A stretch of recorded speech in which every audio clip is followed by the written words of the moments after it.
ironic thing about Monopoly is that it was designed by Lizzie Magie in the kind of early 20th century. Um, and it was it was originally called the Landlord's game.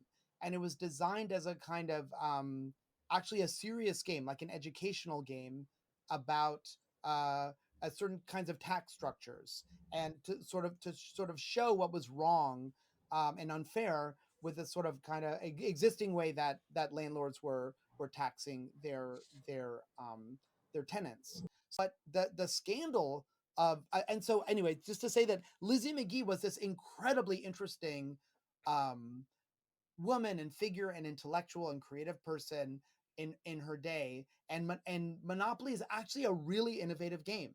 So Lizzie Magie is first of all a kind of unheralded hero of contemporary game design.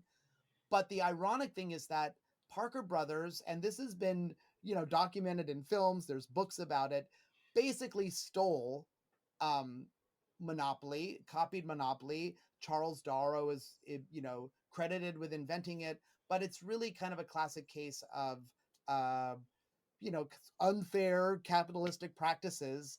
And in many ways, the irony is not just that Lizzie Magie has been kind of robbed of her authorship, but Monopoly has gone on to become such a global, iconic game, as you correctly said, Lewis, that it's in many ways now the icon of the thing that it was originally meant to critique, right? So if the Landlord's game was really about trying to have us question and be critical about these structures of capitalism that lead to unfairness between those in power and those not in power, now it's just a talk about a love letter to capitalism.